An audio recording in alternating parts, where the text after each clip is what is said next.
Two brothers, identical, indistinguishable, at least at first glance. One of them is accused of a brutal crime. The other insists he's innocent. And suddenly the question isn't just what happened, it's who did it, who speaks, who performs, who is believed. Because when identity itself becomes unstable, justice begins to look less like fact and more like interpretation. And if that sounds familiar, it should. Shakespeare built entire plays around this kind of confusion. Twins mistaken for one another, guilt displaced, truth obscured by performance. But in those comedies, the consequences are laughter, marriage, resolution. Here they are far more unsettling because this is not fiction, this is true crime.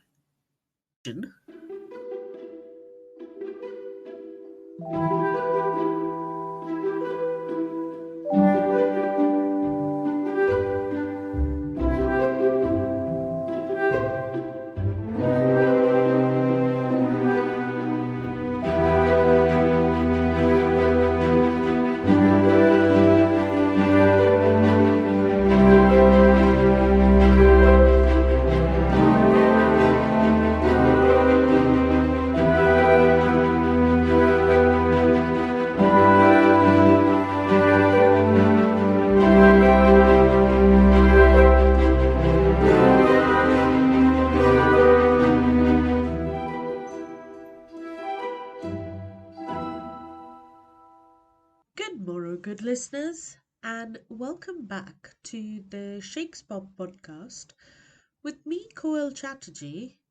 Today's episode sits right at the heart of this month's theme, Shakespeare and true crime.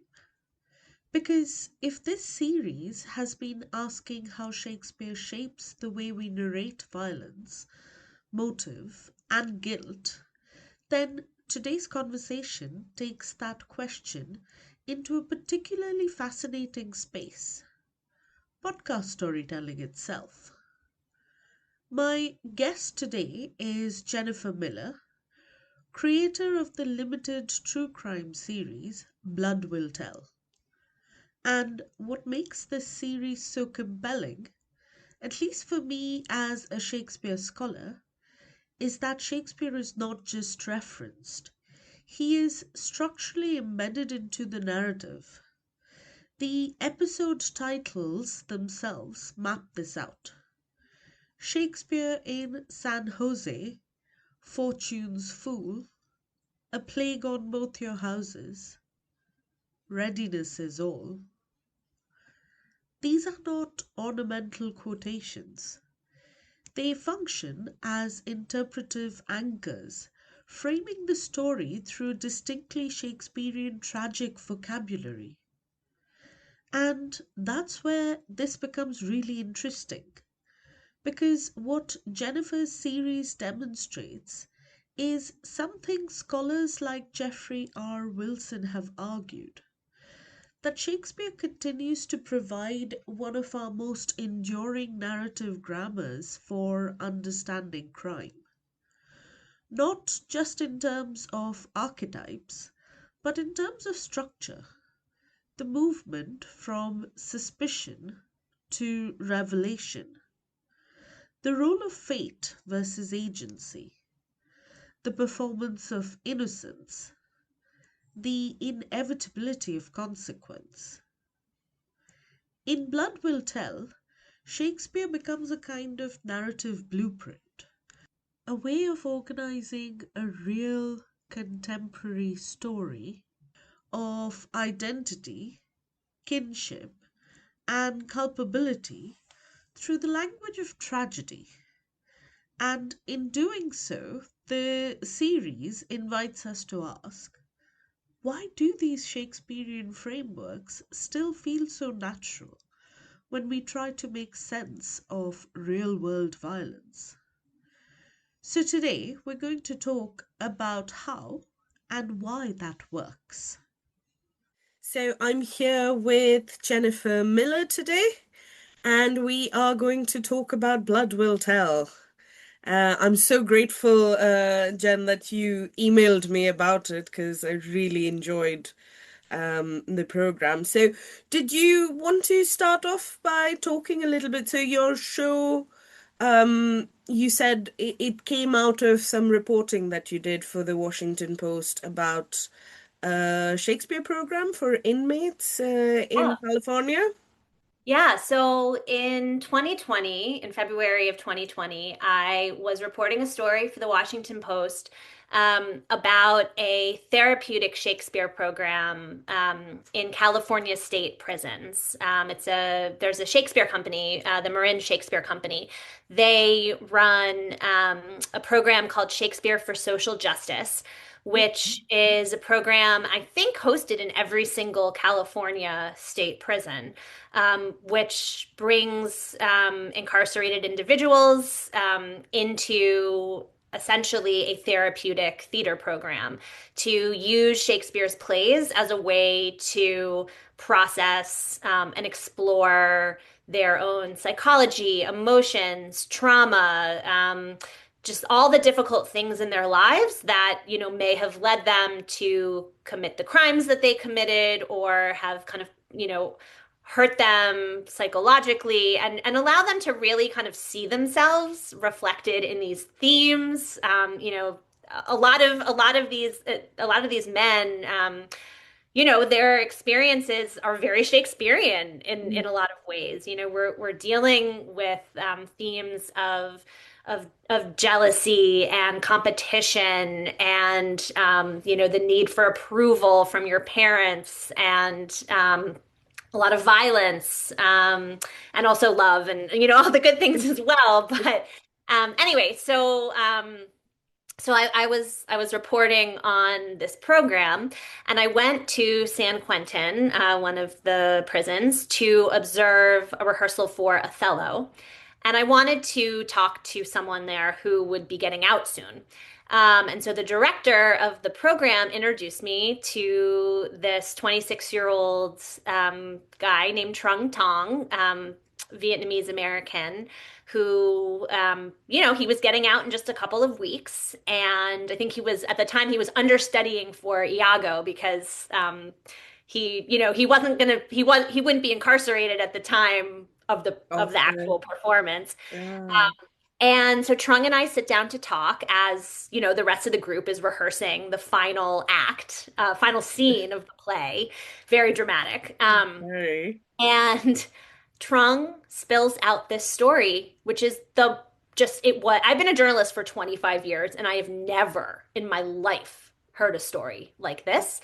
And I've certainly never had an experience where someone who I didn't know and had, built no relationship with just sat there and like told me everything about it. And I mean, in a nutshell, you have two identical twin brothers, Trung and his brother An, as close as you could be to a sibling, relied on each other, depended on each other, a lot of competition between them as well. And when they're 18, Trung kills a man, and there's a lot kind of leading up to how that happens. They are both arrested. They are put in a lineup because to put two identical twins in a lineup makes a ton of sense. And an eyewitness points out the wrong twin. And so An goes to jail for almost 2 years, doesn't doesn't turn his brother in, and Trung, who's out on bail, says nothing. And the show, it's called Blood Will Tell, and it's really, I mean, it's ostensibly true crime, but it's really about the relationship between these two brothers and how this came to be that they ended up in this situation and then how they got themselves out of it. So that brings me very neatly to my next question. So when you first encountered this case, when you heard about this from him. What did you think the story was about, and how did that change as you investigated it? Oh, man, that's such a good question. What did I think about? Well, I at first I thought it was about betrayal.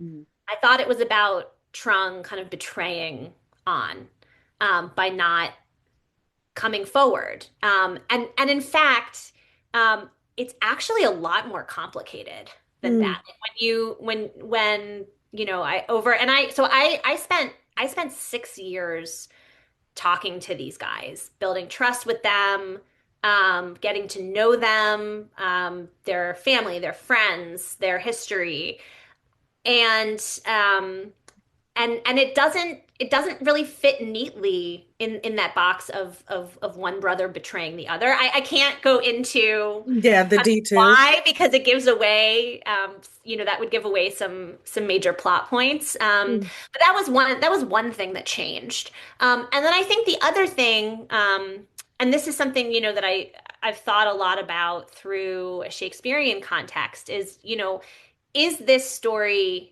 a tragedy? I mean, it is a tragedy because there Mm. are multiple people who lose their lives. Um, and you're the Shakespeare expert, so you'll have to tell me to what extent um, this is true or not. But the story doesn't end like a Shakespearean tragedy, or certainly not like most of them, right? Like there is Yeah. an element of, I mean, it's not a comedy. There's not a marriage well, there is a marriage at the end, but there's not. But it's just much more complex and complicated. Like the story doesn't end. There's Yeah. no neat closing of the curtain. Well, that's the difference between life and theatre, isn't it? So it was the framing, the literary framing that you used, was that intentional in the narrative arc of the series, or did that just come about because of the links between where the story started for you? Yeah, I mean, I knew so the podcast is being marketed as true crime. And like Mm. in a lot of ways it's true crime. I mean, you've got a crime, you do to a certain extent have a mystery surrounding that crime. You've got this very dramatic scene in the first episode of Trung taking the murder weapon out into the woods to try to get rid of it. So there's a lot of there's a lot of that kind of true crime DNA. But this is one of the things that I learned as I was reporting the story. Like it's not reductive in the way that a lot of, I think, true crime is, or just not cut and dry. Like, what is the mystery? Let's try to solve it. Mm. Now we're done. This is about the relationship between these two brothers. What does it mean to share? In a way, the fact that these twins share the same DNA is like symbolic Mm. for everything else that they share, right? The fact that, I mean, the knife itself, and I won't give this detail away, but like, where the murder weapon, like where the knife comes from, it's so Shakespearean. And you've got these brothers who are in, they end up in this criminal underworld out in San Jose, and you've got these warring houses.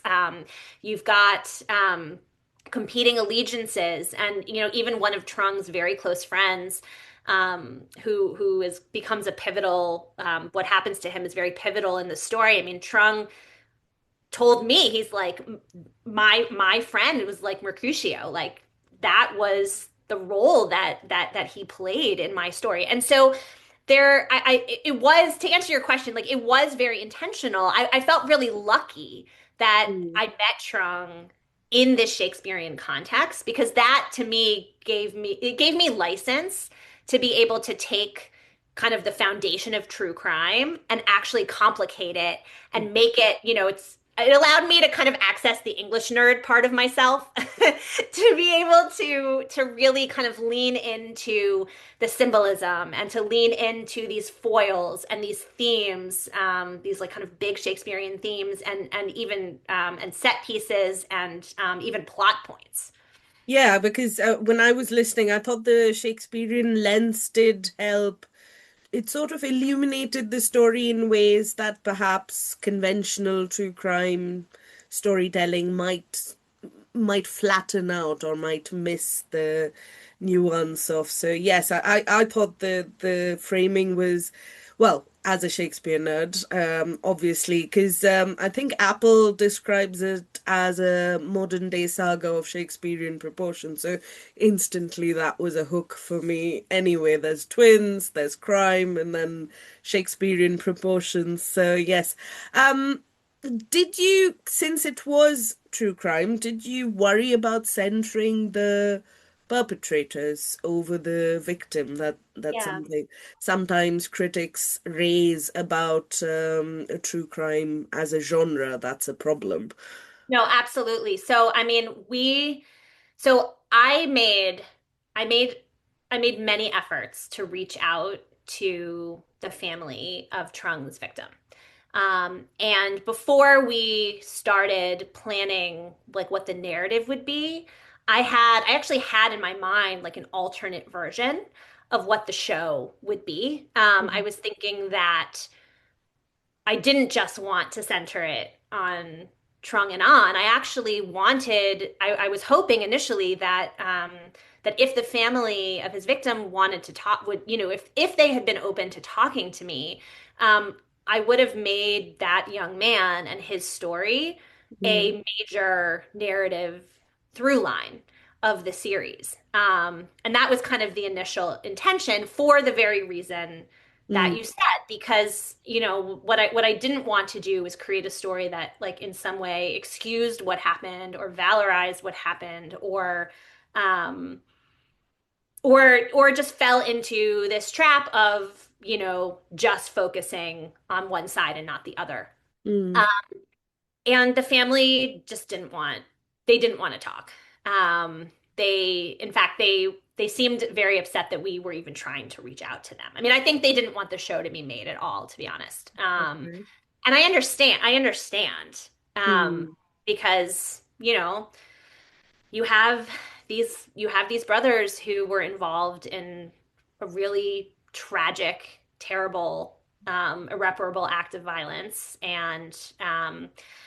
but I guess on the other side, and this is part of what drew me to the story, is this idea of what does redemption look like after you have taken someone's life or after you have committed an irreparable wrong? Can you come back from that? And what does your life look like in an attempt to move on from that or to make some kind of amends from that? And that is a major focus of the story because that's really what Trung and An, in their own ways, have been working to do. Trung now he got his master's in social work. He was the valedictorian speaker of his program. This was, I think, last year, possibly the year before. And he's now working to become a licensed therapist in the state of California, which if you have a criminal record, and especially you have a violent criminal record, is very hard to do. yeah. It's very expensive, like beyond the typical, right? Very expensive, lots of different probationary obligations and fees. And he's really committed to doing this work because the way he talks about it is you have to make what he calls living amends. You basically, for him, he's decided that he's got to dedicate his life to working in his community to try to help other people who might be on the path that he and his brother kind of the way that they went as Mm, teenagers and young adults. He's trying to help people who are at risk of going down that road to divert them to a different way of life. mm. So brothers are Vietnamese American, from what I understood, and family expectations, cultural dynamics play a role in this whole situation, I think. So, how did cultural background shape the brothers' relationship and the choices that they made?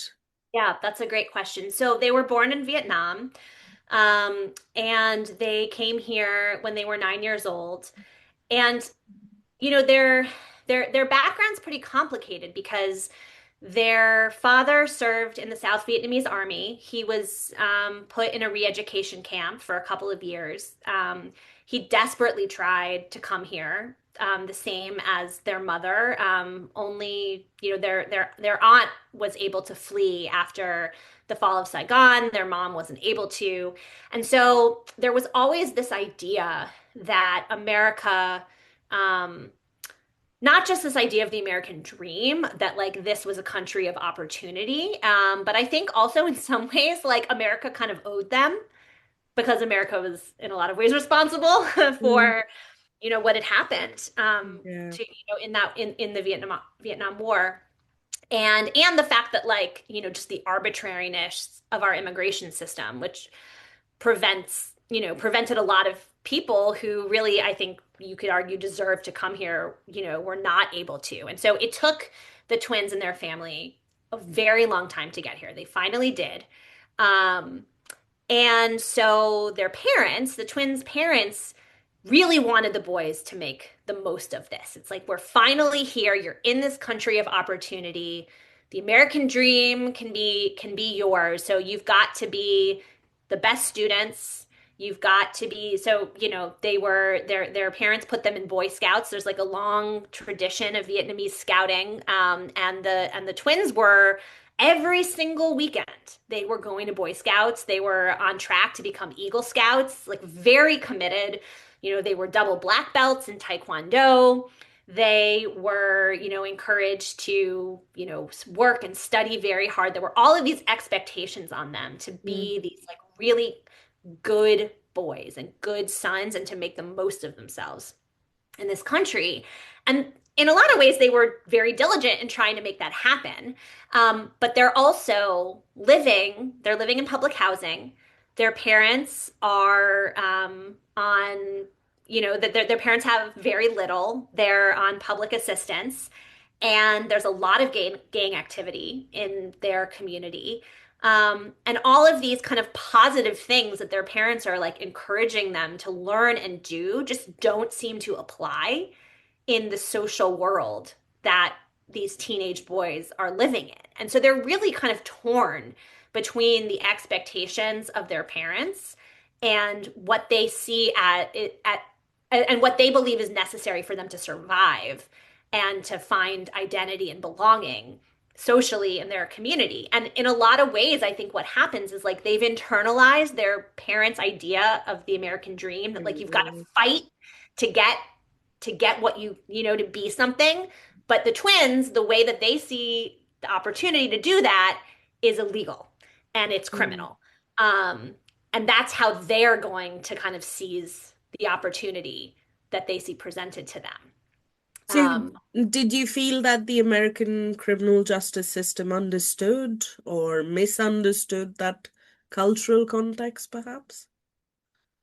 um, you know, it's interesting because the twins, there were multiple attempts at diversion for the twins. I mean, there was even, Trung gets sent.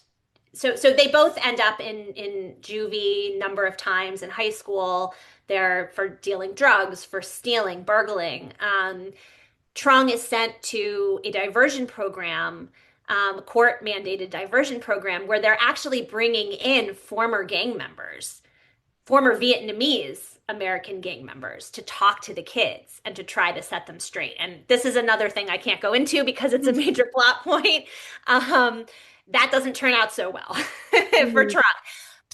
But there is, so I think that, there are attempts by the criminal justice system, to try to meet these communities where they are. mm, But I did talk to people on the gang prevention task force. This actually didn't make it into the show, but I talked to people in the prevention task force out in San Jose. And when you look at the population numbers, really that when they're focusing on gang activity, they're looking at Hispanic gang activity. Like the yeah. Asians, it's a much smaller portion of the population. And Mhm, so I think they really they're overlooked in a lot of ways. mm, Um, it's just not seen as much of a threat per se. So there's not as much attention Yeah. put on those those teenagers. When Trung gets, well, I don't know, I don't want to give too much away, but it but there are actually some very positive criminal justice reforms that Yeah. come to play, and Shakespeare, as we open, Shakespeare being one of them, Yeah. that, is seen as a way toward rehabilitation, which I think is really novel. I mean, you don't most states don't have that kind of Mm. thing. I don't want to be too positive about the criminal justice system because there's a lot of problems. I mean, put two identical twins in a lineup Uh, and yes. imitated this whole problem, this whole story to begin with. Um, but reform is happening slowly. Hmm. So, are there any other bits that didn't make it to the show that you'd like to maybe talk about? Oh, that's a really good question. I don't know. I would have put in a lot more I mean, I don't know if listeners will find this interesting, but I would have put in a lot more of the history and context about their parents' experience in Vietnam, about Yeah. the way in which the United States kind of created the conditions that sent, hundreds of thousands of Vietnamese refugees to the United States, and then kind of really failed to support them in the ways that were necessary. And the way in which these communities, in a lot of ways, these refugee communities, are marginalized and aren't given. I mean, it's like you have these two brothers. It's very easy in our climate, in our current climate right now in this country toward immigration, as I'm Mm. sure all of your listeners know. It's really hard to be an immigrant and a refugee here right now, and especially if you make any kind of misstep, um, it's like you're somehow invalidated as a human, Yeah. um, which is so sad, especially when so many of the circumstances that send people here are of our own making. But that goes far beyond that goes far beyond the scope of the show. I will say one thing that I like had written into so many drafts and it just got like too complicated and we weren't able to put in. There are so many similarities between Trung and Macbeth. And Oh. I really like just like the ambition and the Mm. way in which Trung's ambition to be to be powerful, to have everything that he wants to have, kind of sends him the hubris that it kind of fills him with, that like sends him down this path, Yeah. which culminates in him stabbing a man. And then going back to like the symbolic nature of the knife, like there were so many interesting parallels there. But it got too complicated and my editors were like, you're not writing like you're not writing like an academic paper, like comparing. Yeah. Yeah, so that sadly had to go. But So it was that academic English nerd instinct that because your episodes use Shakespearean language and themes, so were you thinking deliberately as an academic or as an English nerd to because I feel like you said, Shakespeare is almost used as a blueprint for cultural understanding across a lot of different countries. So I wonder how much of that was helping you tell that story. yeah, I have to say I didn't think of it that way. Like, Mm. it's like we talk about math as a common language. Like Mm. I wasn't overtly thinking of Shakespeare as the common language, but I love that framing. I really do love that framing. I mean, some of it was, we have an episode called Star-Crossed Brothers. Like, I suggested that as a joke. And the editors and producers were like, "No, we love it." Oh, okay. So it's a little cheesy. Yeah. Um, hopefully not too cheesy, but also you need like a little bit of lightheartedness for a story Mm, that is so yeah. heavy. Yeah. So going in the opposite direction, then, what was the most difficult episode to produce emotionally or structurally for you? Yeah, that's a great question. Well, I would say as a emotionally for me, the most difficult thing of making this show was knowing that um, a lot of stuff that the twins experienced and that they went through involved very dangerous people. And um, and the whole time, and I mean, I did this with their full consent. We fact checked this this show so hard. And really not even just fact checked it, but like it was always like I did not make a move without going to them to make sure that I wasn't crossing a line that would get them and their families hurt in any way. Um, which isn't to say that they like approved everything because it is still journalism. Yeah. But the safety concerns really, I mean, weighed on them and really weighed on me because I'm making this story and I feel responsible for how it comes out and for how they feel like about how it's being told in terms of their physical safety. And so there were a lot of plot points where we had to get, not a lot, but there were a few plot points where we had to get really creative about kind of what we were going to say, what we were not, what we were going to withhold, so that we could still have a satisfying narrative Yeah. without making them feel that they were at risk. And that involved a lot of, tough conversations between me and them and just really kind of listening to them and to their credit, they really wanted to work with me. They wanted to make it work. Mm, Um, but so that was just something that was almost like a burden that I felt like I was carrying through the whole process of reporting this show. Because I've been a reporter for 25 years, but I've never been in a situation where the stakes felt quite so high in terms of the safety of my sources. yeah.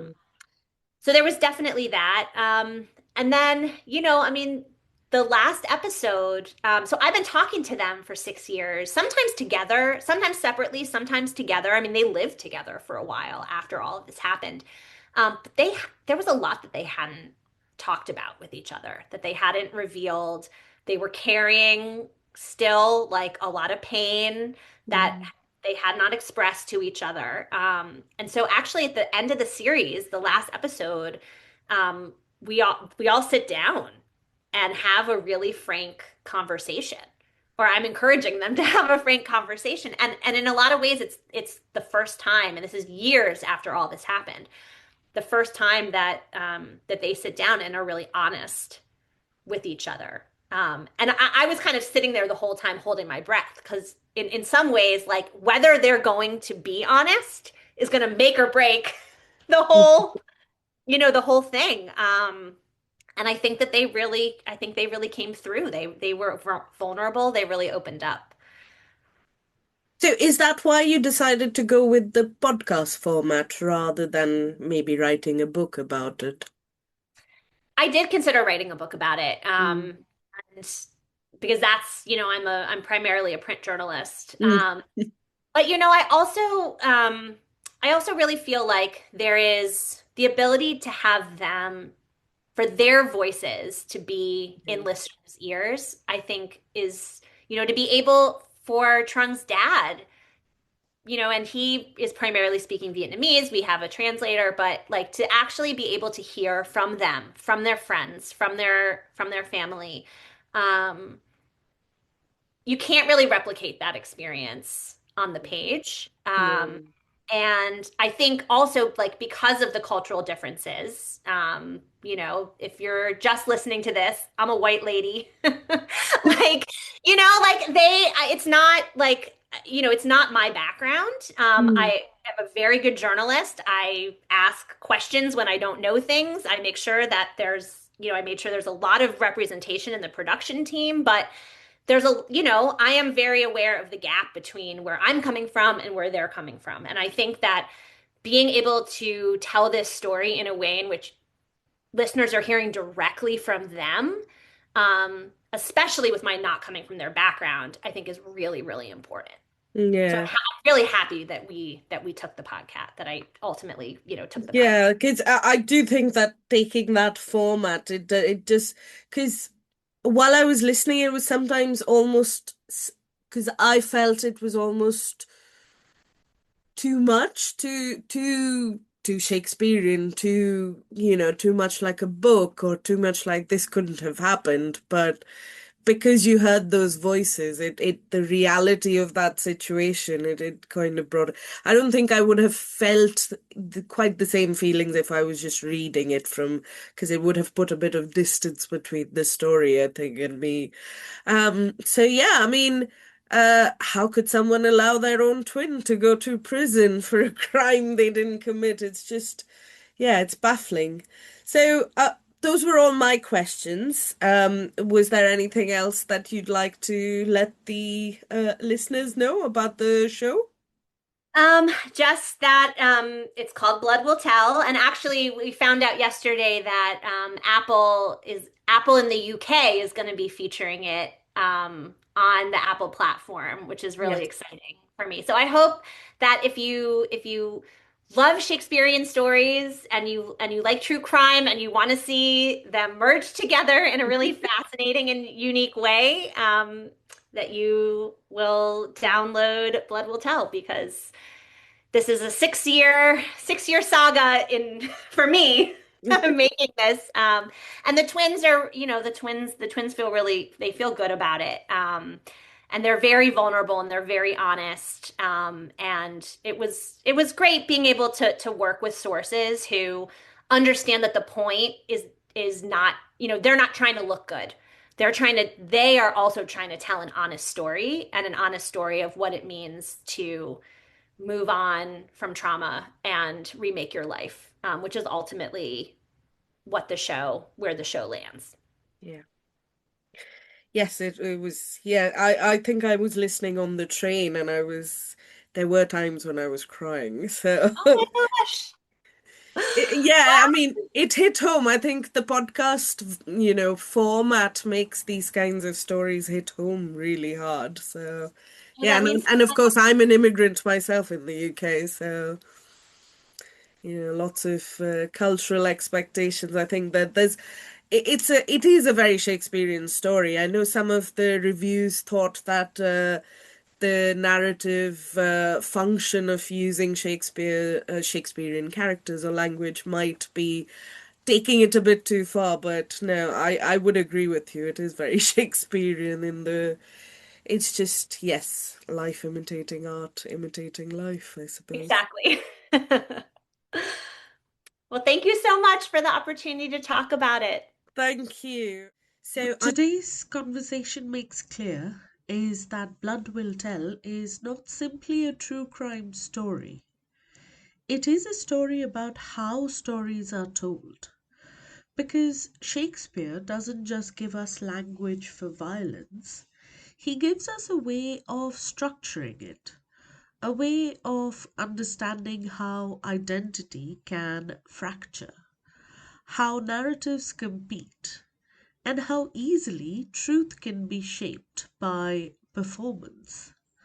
And perhaps that's why his work feels so present in contemporary crime storytelling. Not because the crimes are the same, but because the narrative patterns are. The tragic arc, the doubling, the question of who gets believed. And in that sense, Shakespeare is not behind us. He's still very much with us, shaping how we make sense of the most unsettling stories we encounter. And to you, my listeners, if you've enjoyed this episode, do make sure to check out Blood Will Tell. and let me know your thoughts. You can find me on Substack, Instagram, and TikTok, where I'll be continuing this conversation throughout the week. If you'd like to go deeper, I'm also building something a little special, the Secret Shakespeare Society, where members get early access, bonus episodes, and a few carefully curated surprises along the way. Stay tuned for more information. Until next time, I've been your host, Koel Chatterjee. I hope you enjoyed listening to us as much as we enjoyed speaking with you.